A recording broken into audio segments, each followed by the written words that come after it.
Hi, we're still in Volume 3, Bible Story, Volume 3, by Arthur S Maxwell. Okay? Itchy nose. Alright, nobody came so far. Still my nose itches like somebody's coming. But that's it. Okay, we're in part 3, and it says Story of Judges. And this is we're in part 3, Story 1, and we have an illustration by Lester Quay. That's what it says. And this is the illustration.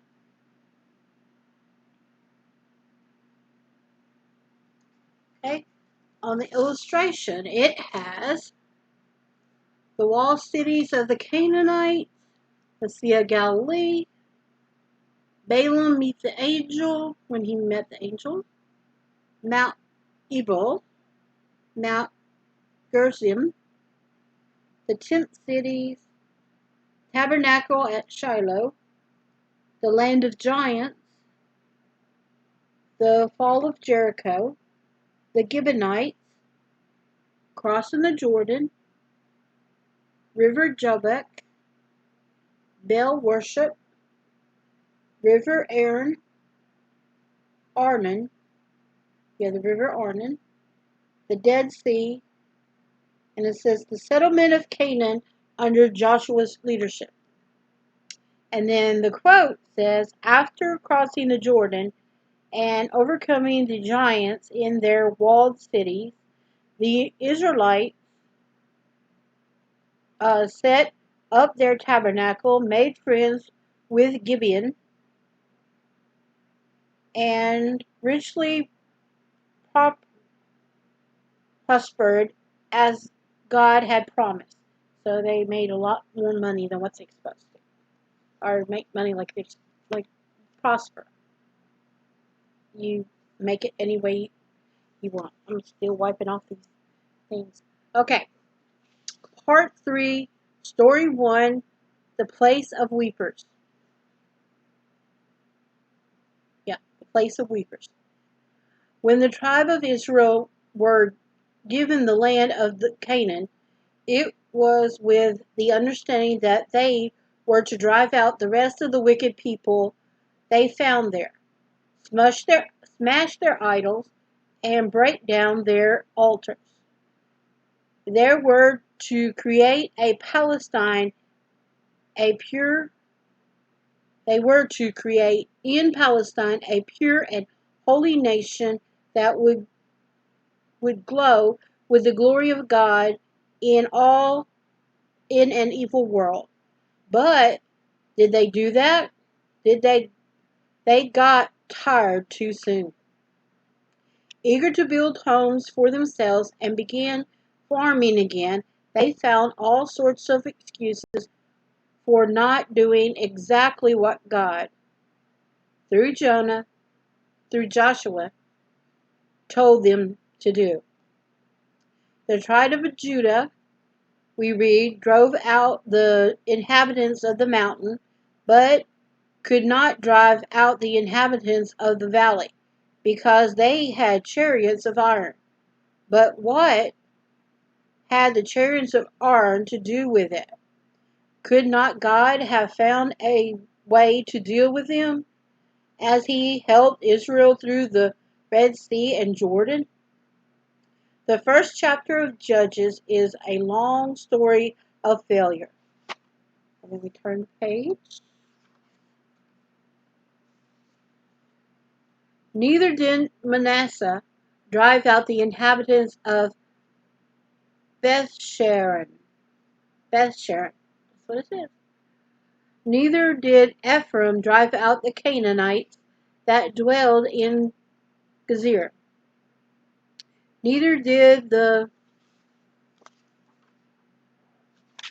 what it says. Neither did the Zebulun drive out Zebulun drive out the inhabitants of Kitron, and so on and so on. Then it says the Amorites forced the children of Dan into the mountain. for they would not suffer them to come down into the valley. What a shameful thing to happen after all the smashing victories Israel had under Joshua. It was very disappointing. What God thought about it is revealed in the words of the angel of the Lord who came to talk to the children of Israel at the place called Bochim. Bochi. Bochim. I made you go out of Egypt, he said sadly, and have brought you into the land which I swore unto your fathers. And I said, I will never break my covenant with you. And ye shall make no league with the inhabitants of this land. Ye shall throw down their altars, but ye did not obey my voice. Why have ye done this? Oh, King James again. Then he reminded them of the warning given them through Moses long before. Wherefore I also said, I will not drive them out from you, but they will be thorns in your sides, and their God shall be a snare unto you. As the children of Israel listened to the solemn words of rebuke and warning, they became very sad indeed. They knew that this messenger from heaven was telling the truth. They had failed to do as God had told them. They had not driven out the Canaanites. They hadn't destroyed their idols. They hadn't broke down their altars. They had been lazy, selfish, stupid, disobedient. And now God wasn't going to help them anymore. First one began to cry. Then another one, and another, until everybody was in tears. All the children of Israel, space, lifted up their voices and wept. And they called the name of this place Bochim, which means the place of weepers. Bochim, Bochim. It was good that they wept. God was pleased to see that they were sorry for their sins. The pity is that their repentance did not last for very long.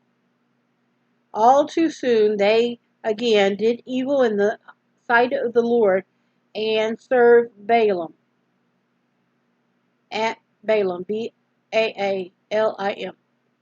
And they forsook the Lord their God of their father.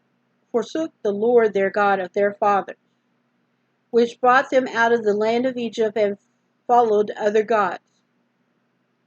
And the anger of the Lord was hot against Israel, and he delivered them into the hands of spoilers that spoiled them.